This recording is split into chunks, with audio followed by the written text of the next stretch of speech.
US is furious with Russia for not ending its 38-month invasion of Ukraine. In one of the US government's strongest rebukes of Russia till date, Vice President JD Vance has called out Moscow for asking for too much in negotiations. Addressing a side event hosted by organizers of the Munich Security Conference, Vance claimed that the Russians were not interested in bringing the conflict to resolution.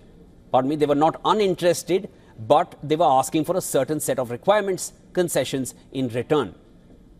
This is what the Vice President of the US has said. But after the Oval Office spat between Zelensky and Trump, which the entire world saw, the administration has softened its approach towards Ukraine, especially after a deal to give the US access to some of Ukraine's rare earth minerals, which finally came together.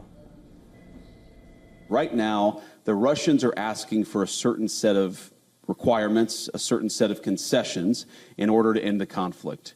We think they're asking for too much. Okay, and then obviously the Ukrainians matter a lot. They're the other side. They're the other party, at least to the direct conflict. And we have to ask, what is the Ukrainian? What do they need in order to bring this conflict to a successful completion?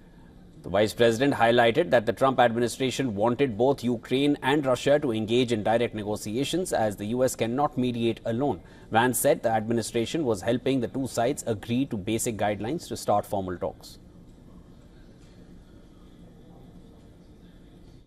You don't have to agree with the Russian justification for the war, and certainly both the President and I have criticized the full-scale invasion, but you have to try to understand where the other side is coming from to end the conflict. And I think that's what President Trump has been very deliberate about, is actually forcing the Russians to say, here is what we would like in order to end the conflict. Talks directed at a substantial ceasefire process began back in February, with US President Donald Trump sending officials to negotiate separately with the leaders of Russia and Ukraine.